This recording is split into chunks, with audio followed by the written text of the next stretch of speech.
السلام علیکم ورحمۃ اللہ وبرکاتہ۔ الحمد للہ رب العالمین والصلاة والسلام علی سید الانبیاء والمرسلین، اما بعد فاعوذ باللہ من الشیطان الرجیم،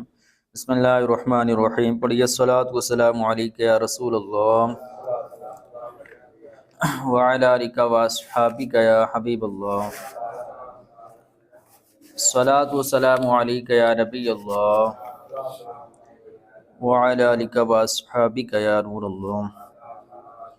نویت سنت الاعتکاف۔ پیارے محترم اسلامی بھائیوں، جب بھی کبھی مسجد میں داخل ہونے کی سعادت ملے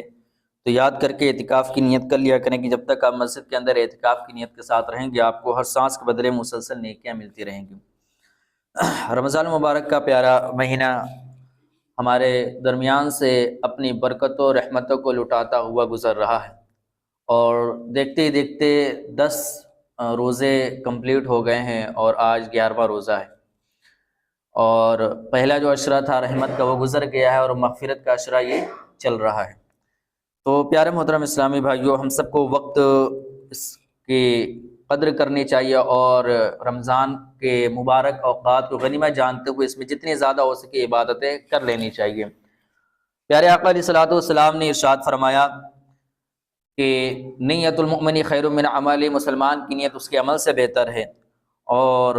یہ بھی ہے کہ انسان کے لیے وہی ہے کہ جس کے اس نے کیا ہے نیت کی، حدیث پاک میں بیان فرمایا گیا۔ تو آئیے ہم بیان سننے سے پہلے نیت کر لیتے کہ اللہ پاک کی رضا پانے ثواب کمانے کے لیے انشاءاللہ عز و جل بیان سنیں گے، جو کچھ بھی سنیں گے اس پر عمل کرنے کی بھی کوشش کریں گے انشاءاللہ عز و جل۔ پیارے آقا مدینے والے مصطفیٰ صلی اللہ تعالی علیہ وسلم نے ارشاد فرمایا تم جہاں کہیں بھی ہو مجھ پر درود پاک پڑھو کہ تمہارا درود مجھ تک پہنچتا ہے۔ تو ہم سب کو چاہیے کہ ہم جہاں بھی رہیں اپنے پیارے آقا علیہ الصلوۃ والسلام پر کثرت کے ساتھ درود پاک پڑھتے رہا کریں، اور اللہ کا شکر ہے ہمارا یہ عقیدہ ہے کہ ہم کہیں سے بھی پیارے آقا علیہ الصلوۃ والسلام کو پکاریں، حضور علیہ الصلوۃ والسلام پر درود پاک پڑھیں یا حضور علیہ الصلوۃ والسلام سے فریاد کریں تو پیارے آقا علیہ الصلوۃ والسلام اپنے ہر امتی کے فریاد کو کیا ہے سنتے ہیں۔ اعلیٰ حضرت رحمۃ اللہ تعالی علیہ نے کئی سارے اشعار میں پیارے آقا علیہ الصلوۃ والسلام کی سماعت کا ذکر کیا ہے، آپ کے اللہ عز و جل نے کس قدر قوت سماعت عطا فرمائی اس کا بھی کیا ہے آپ نے ذکر فرمایا ہے، اور ایک شعر بھی سلام میں پڑھا جاتا ہے کہ ہم یہاں سے پکارے وہاں وہ سنیں، مصطفیٰ کی سماعت پہ لاکھوں سلام۔ آئیے ایک بار مل کر درود پاک پڑھ لیتے ہیں۔ اللہم صلی علی سیدنا شفیعنا حبیبنا مولانا محمد مبارک وسلم، صلو علیہ صلاۃ و سلام علیک یا رسول اللہ صلی اللہ تعالی علیہ وسلم۔ تو پیارے محترم اسلامی بھائیوں، وقت کی قدر کرنی چاہیے۔ آئیے آج انشاءاللہ عز و جل ہم وقت کی اہمیت کے تعلق سے بیان سنیں گے کہ وقت کی کس قدر اہمیت ہے اور اسلام اس کے متعلق ہمیں کیا درس دیتا ہے، کیا پیغام دیتا ہے، ہمیں وقت کا کس قدر لحاظ رکھنا چاہیے اور کہاں کہاں پر ہمیں کیا ہے وقت کی اہمیت کا اندازہ ہوتا ہے۔ تو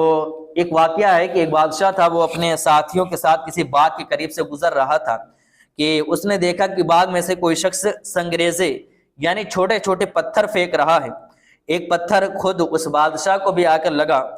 تو اس بادشاہ نے اپنے خادموں میں سے خادم کو دوڑا کر بھیجا کہ جا کر دیکھو یہ پتھر کون پھینک رہا ہے اور اسے پکڑ کر میرے پاس لا کر حاضر کرو۔ چنانچہ وہ خادم گیا اور اس پتھر پھینکنے والے کو پکڑ کر اس بادشاہ کے پاس حاضر کر دیا۔ جب وہ بادشاہ کی بارگاہ میں حاضر ہوتا ہے تو بادشاہ اس سے پوچھتا ہے کہ یہ پتھر کے ٹکڑے تم نے کہاں سے حاصل کیے؟ تو وہ جو بندہ تھا پتھر پھینکنے والا وہ کہنے لگا کہ میں باغ میں سے گزر رہا تھا، اچانک میری نظر ان پتھروں پر پڑی، میں نے ان کو اٹھا لیا اور پھرتا پھراتا اس باغ میں آ نکلا اور پھلوں کو توڑنے کے لیے میں نے ان پتھروں کو کیا ہے استعمال کر لیا۔ تو بادشاہ کہتا ہے کیا تم جانتے ہو کہ ان پتھروں کی قیمت کیا ہے؟ تو کہتا مجھے کیا معلوم، میں نے تو پھل توڑنے کے لیے ان پتھروں کا استعمال کیا ہے۔ تو بادشاہ کہتا ہے یہ پتھر کے ٹکڑے جو تھے وہ دراصل انمول ہیرے تھے، جنہیں تم نادانی کے سبب، بیوقوفی کے سبب اسے ضائع کر چکے ہو، برباد کر چکے ہو۔ اس کے بعد وہ جو شخص تھا بہت ہی زیادہ افسوس کرنے لگا، پچھتانے لگا، لیکن اب اس کا افسوس کرنا، اس کا پچھتانا کسی کام کا نہ تھا، کیونکہ وہ جو انمول ہیرے تھے اس کے ہاتھ سے کیا ہے نکل چکے تھے۔ پیارے محترم اسلامی بھائیوں، یہاں بتانے کا مقصد یہ ہے کہ ہماری زندگی کے جو ایام ہیں، جو ہماری زندگی کے دن گزرتے جا رہے ہیں، یہ بھی ایک انمول ہیرے سے کوئی کم نہیں ہے، بلکہ اس سے بھی زیادہ قیمتی ہیں، لیکن آج پیارے محترم اسلامی بھائیوں ہم اس قدر اپنے دنوں کے کیا ہے اوقات کو ہم اپنے اوقات کو اس قدر ضائع کرتے ہوئے نظر آتے ہیں، ایسا لگتا ہے کہ ہمیں اس کا حساب ہی نہیں دینا، یا ہمیں اس کے مطلب کوئی قدر و قیمت ہی نہیں ہے۔ وقت کی بہت زیادہ اہمیت ہے۔ پیارے محترم اسلامی بھائیوں ہمیں چاہیے کہ اپنے وقت کی قدر کریں۔ اللہ عز و جل نے انسان کو ایک مقررہ وقت کے لیے ایک خاص مقصد کے تحت اللہ عز و جل نے اس دنیا میں انسان کو بھیجا ہے۔ اللہ عز و جل اس مقصد کو اپنے پاک کلام میں بارہا کئی مقامات پر اللہ تعالیٰ نے بیان فرمایا ہے کہ انسان کو ہم نے کس مقصد کے لیے پیدا فرمایا۔ ایک مقام پر اللہ تعالیٰ ارشاد فرماتا ہے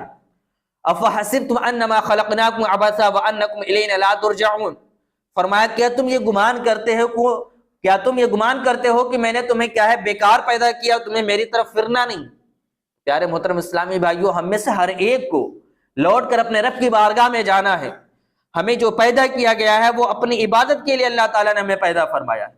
اللہ تعالیٰ نے قرآن پاک میں ارشاد فرمایا وما خلقت الجن والانس الا ليعبدون، کہ میں نے جن اور انسان کو اپنی عبادت کے لیے پیدا کیا۔ اسی طرح اللہ عز و جل سورہ ملک کی آیت نمبر 2 میں ارشاد فرماتا ہے الذی خلق الموت والحیات لیبلوکم ایکم احسن عملا، وہ جس نے زندگی اور موت کو پیدا کیا تاکہ تمہاری جانچ لے، تاکہ تمہارا جائزہ لے کہ تم میں سے کس کا کام زیادہ اچھا ہے، زیادہ بہتر ہے۔ تو پیارے محترم اسلامی بھائیوں ہم اس دنیا میں آئے ہیں تو ایک مقصد لے کر آئے ہیں، ایک مقصد کے تحت اللہ تعالیٰ نے یہاں بھیجا ہے، اور آج اس مقصد میں ہم اتنے پیچھے نظر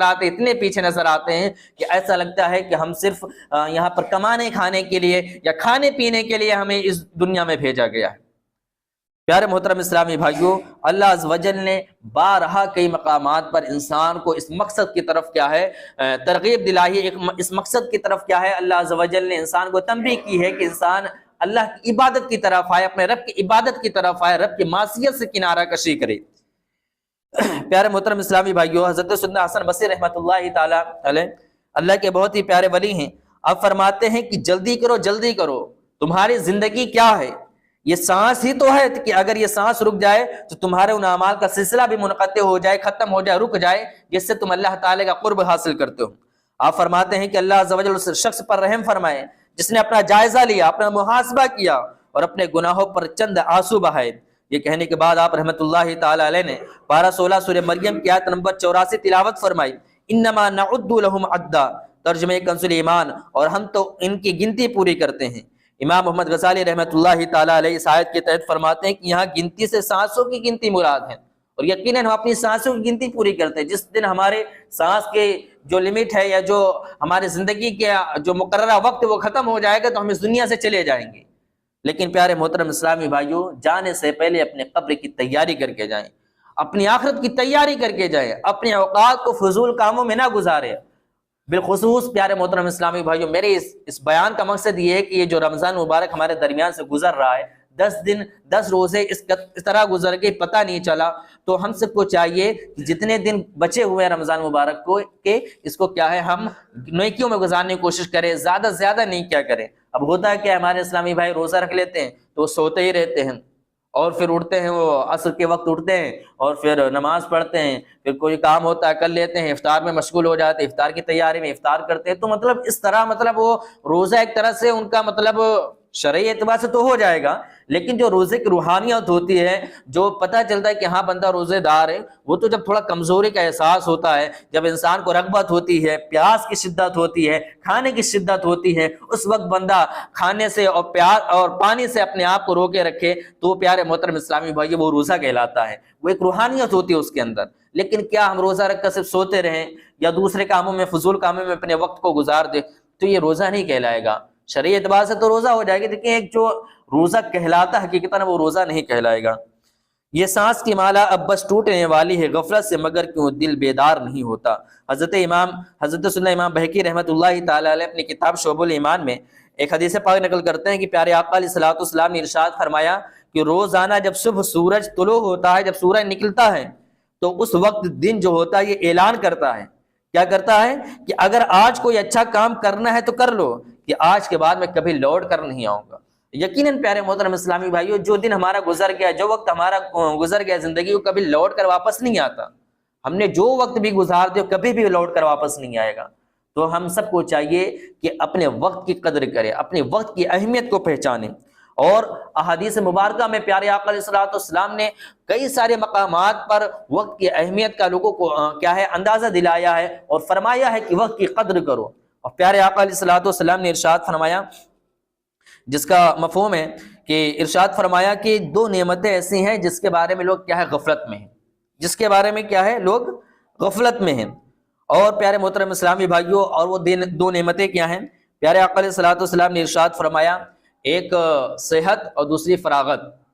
انسان کے پاس کیا ہے؟ صحت ہے تو اس کی قدر کرنی چاہیے، بیماری سے پہلے قدر کرنی چاہیے کہ انسان کے پاس صحت ہے، جو نیکی کرنا چاہے، جو بڑی سی بڑی نیکی کرنا چاہے بندہ کر سکتا ہے۔ اس کا اندازہ آپ اس بات سے لگائیں کہ جو اسلامی بھائی ہمارے حج و عمرہ کرنے جاتے ہیں اور ان کی ایج مطلب بڑھاپے کو پہنچ جاتے ہیں اور پھر حج عمرہ کرنے جاتے ہیں، ان سے پوچھئے پیارے محترم اسلامی بھائیوں، وہ ویل چیئر پر طواف کر رہے ہوتے ہیں اور مطلب وہ چل کر طواف بھی اپنے اپنے رب کے گھر کا نہیں کر سکتے۔ کیوں؟ ان کی جو کمزوری ہوتی ہے یا جو بڑھاپا ہوتا ہے ان کا کیا ہے ساتھ نہیں دے رہا ہوتا ہے۔ تو آپ سوچیں پیارے محترم اسلامی بھائیوں، اگر ہمارے پاس صحت ہے، ہم تندرست ہیں، ہیلتھی ہیں، تو اپنے رب کی عبادت کی طرف آئیں، اپنے رب کو راضی کرنے کی طرف آئیں۔ ایسا نہ ہو کہ جب ہم بڑھاپے کو پہنچ جائیں تب ہم مسجد کی طرف آئیں، تب ہم اپنے رب کی عبادت کی طرف آئیں، اس وقت تو ہر ایک آ جاتا ہے۔ تو پیارے اسلامی بھائیوں، ہم سب کو چاہیے کہ جوانی میں اپنے رب کی عبادت کریں۔ عبادت تو ہر وقت میں کرنی، چاہے بڑھاپا ہو یا ہم مطلب بالغ ہونے کے بعد ہم پر نمازیں فرض ہوگی تو عبادت تو کرنی ہی کرنی ہے، لیکن جوانی کی عبادت اللہ تعالیٰ کو بہت زیادہ پسند ہے۔ اور جوانی جو نوجوان اللہ کی رب بارگاہ میں توبہ کرتا ہے، اللہ تعالیٰ اس کی توبہ کو بہت قبول فرماتا ہے۔ حدیث پاک کا مفہوم ہے کہ اگر 1000 بوڑھے لوگ توبہ کرے اپنے گناہوں سے اور ایک نوجوان اپنے گناہ سے توبہ کرے تو اللہ تعالیٰ اس ایک نوجوان کی توبہ کو بہت زیادہ پسند فرماتا ہے۔